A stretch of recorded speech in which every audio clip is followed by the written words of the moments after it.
Florida sea ground. So the work here is really about some kinds of policy analysis with the aid of technology assessment in order to figure out how the compound event of storm surge and the river flood could be in case both could happen at the same time.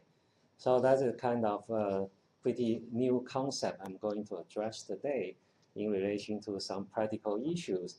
So I have a highlight here on the first slide to list all the interesting questions in science and technology we are able to address to some extent in this project.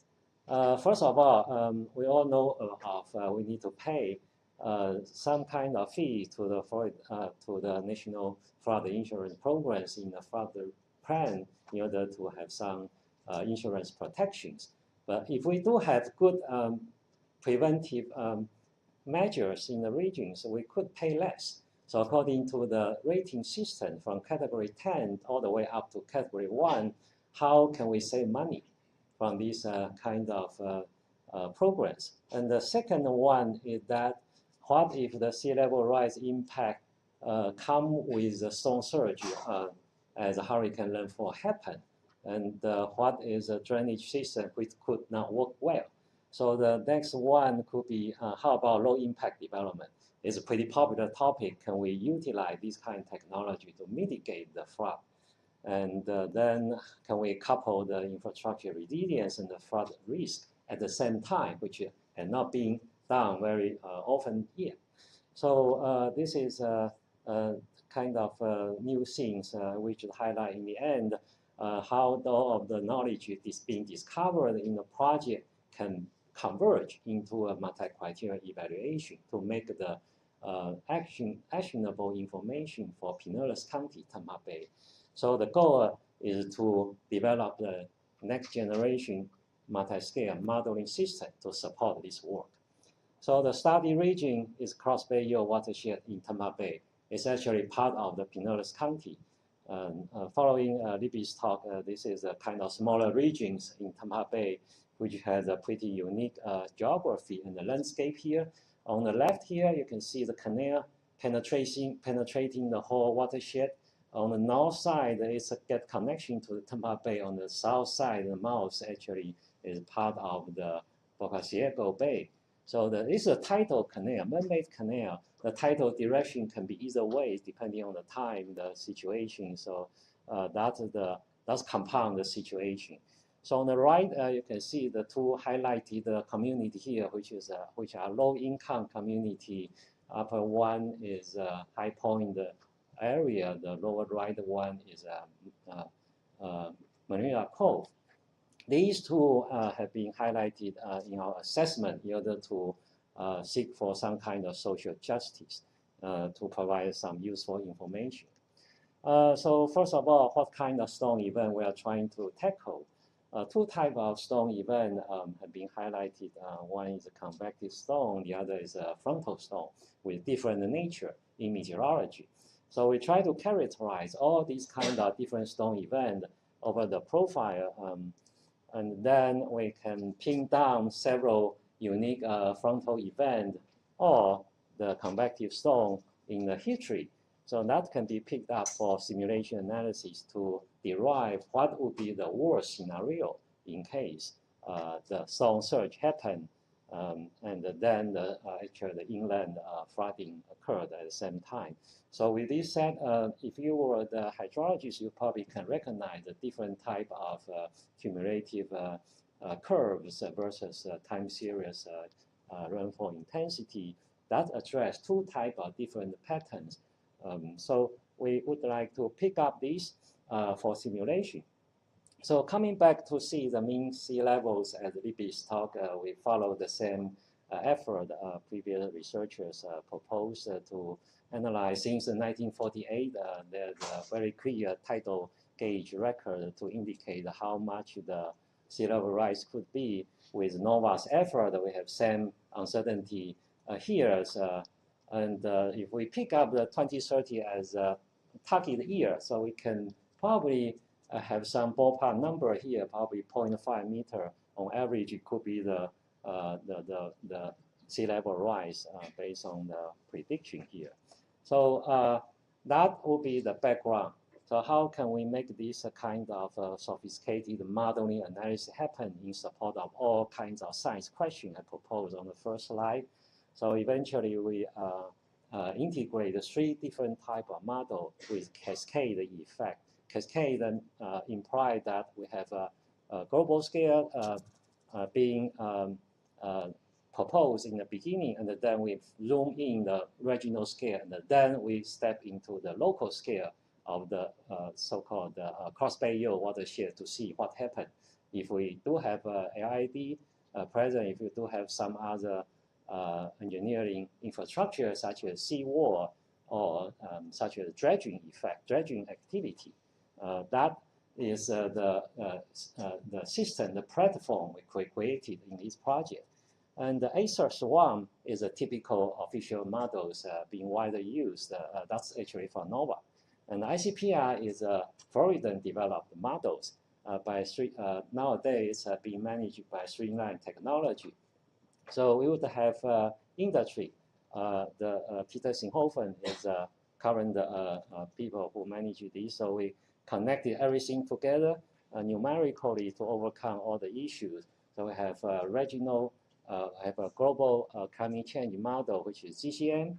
GCM may be used to produce the worst scenario. We pick out A2 scenario at the 1 for downscaling. SDSM has been used to downscale the global signal to the regional 1, so we can figure out the future scenario in 2030, what the event of the storm could be in terms of either the convective storm or frontal storm. So we can actually utilize the disaggregation method to pin down that kind of sophisticated projections.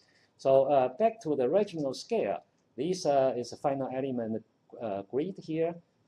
As a hurricane landfall approach to the Tampa Bay, the grid size could be changed.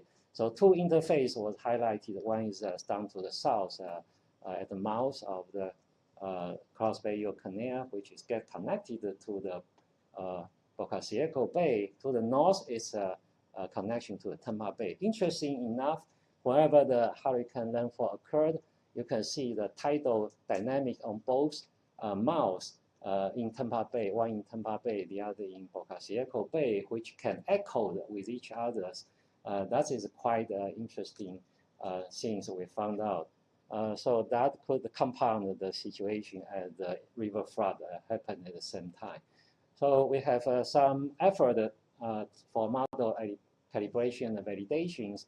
So picking up the 4 tidal gauge over the regions, you can see the agreement between the predicted and the simulated wave. So the wave can be taken into account on the top of sea level rise and the storm surge. That could have kind of storm radiation stress being propagated from the coastal area all the way throughout the Cross Bay Yield Canal. So that addresses some kind of sea land interaction effect in coastal science. So that addresses 3 types of tracks. For example, we can simulate any kind of hurricane track, like the one, this green one is similar to Hurricane Irma. See all the way, well, it's partially. Okay, so going up, so the yellow one could have a direct hit to the Tampa Bay. And that hurricane track, the red one was picked up for demonstration today with different kinds of intensity, with a specified intensity category 4. That was about that is the case for future scenario 2030. So simulation output shows that the wind wave effect could come over from the Gulf of Mexico and then landfall the Tampa Bay area. The red color represents the water depth, higher water depths, whereas green or yellow represent lower water depth. So gradient really shows a driving force delivered by the numerical model to hit the Tampa Bay, actually the Pinellas County directly over time. So you can see the time step from over the landfall. So there are 4 time steps on the left from regional scale. The rest of the 4 on the right represent the local scale viewpoint that actually pretty helpful for the emergency response and evacuation plan. So that also address a local situation. So on the upper left, that's the simulation output of the 5 hours. The upper right is 10 hours. You can see the flooding over time. So the lower left one is for the 15 hours. The lower right one is 17 hours.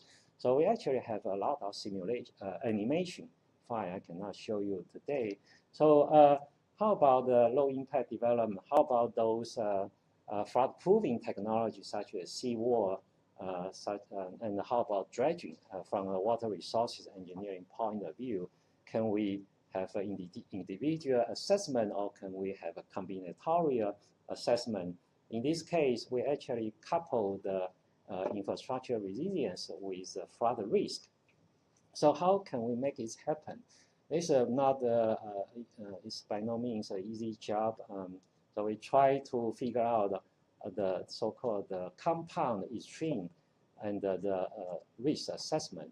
So compound extreme or compound event framework implies that multiple hazards occurred at the same time, such as a storm surge occurred at the same time as a real flood occurred. So that depends on probability. So actually, calculus analysis is a good way in statistics that couple these kind of event together.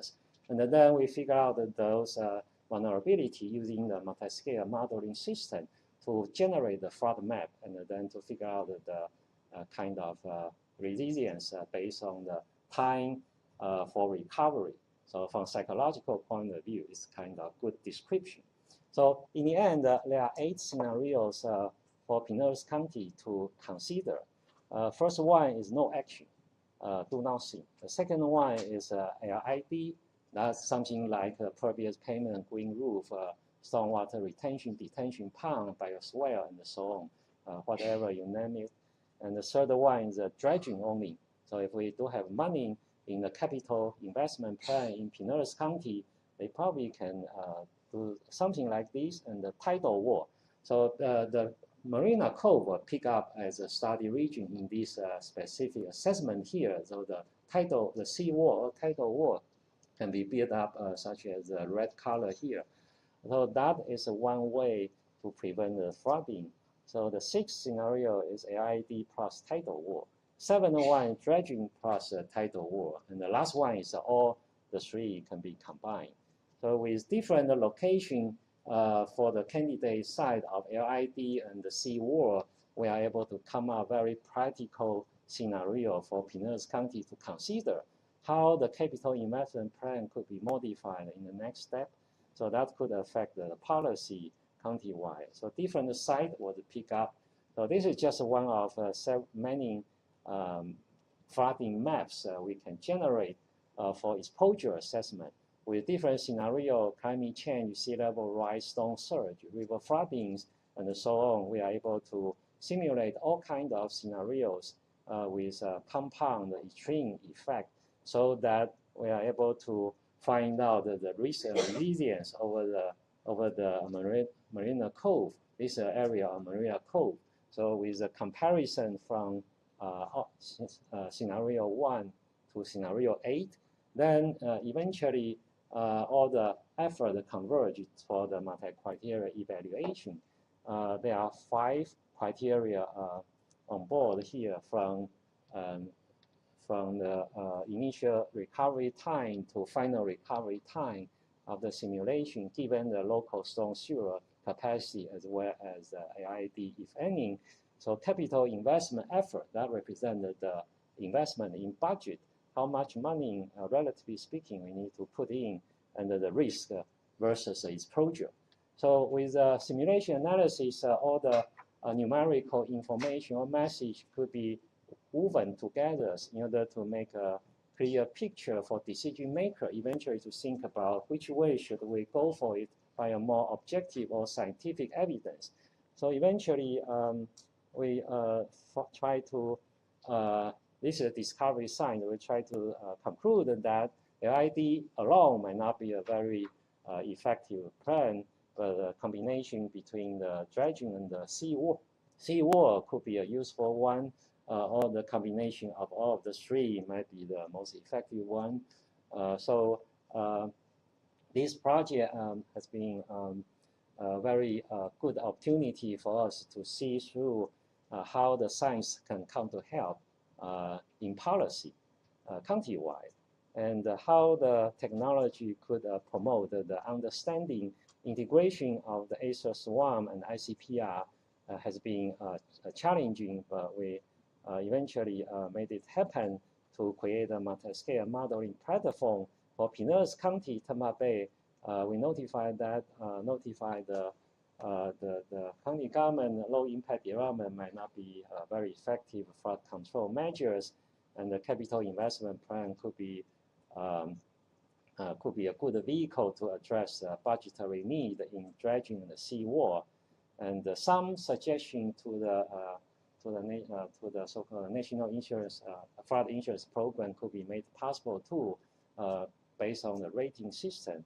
I believe one of the co-PI, Thomas Ruppert, Mr. Ruppert, should be around on the floor. Yeah, so if Mr. Ruppert would like to talk something about the policy, I wish to, he may say something. He's a lawyer, actually. Thank you very much, Dr. Chang. Well, I think from an early perspective here, the county was very excited about this because, again, as Irma has very clearly demonstrated, we're not looking at just one hazard at a time anymore, and that's how so often local governments have been forced to do this from a data perspective. And this ability and this rather innovative work that Dr. Chang is doing that allows this integration of an actual dynamic storm surge model, a wave model, and a surface and groundwater model really offered the county a new way to look at what their plans are or should be for their stormwater. And really the county was looking quite heavily at the idea of low impact development, as LID, because of its importance that's been growing in stormwater management. But at the same time, this is a very low-lying area, this Cross Bayou Canal. And so this analysis actually did help the county understand one of the things that they had feared, which is low impact development for all its value in some areas here really wasn't going to give them very much bang for their buck. They're just too low an area that when you start looking at the groundwater model and rainfall, there's not going to be enough storage capacity in a short term to make a big difference as one of these events if you put a lot of money into low impact development. The approach also being able to look further out into the future with grouping these different models all together has been valuable for Pinellas County in their national flood insurance program. As part of that program, there's the community ratings system, and the county has been able to earn a lot of points now with their most recent evaluation of the community rating system. And they actually earned enough points to match the highest rating in the state of Florida to this point, but they did miss one of their prerequisites. So they got enough points to get to a level 4 in the community rating system program, but until they fulfill one more prerequisite, they're stuck at a level 5. Again, I think, since the county did realize that LID isn't going to give them as much bang for their buck in this region, from a policy perspective in this Cross Bayou Canal, they are going to be limiting their investment in that route, but they are looking at now putting more money into an effort to do some dredge and cleanup of this Cross Bayou Canal, which has been allowed to basically be neglected and overgrown for a number of years, and that's exacerbated some of the flooding programs there. So with that, I'd like to conclude and say thank you, Dr. Chang. Thank you.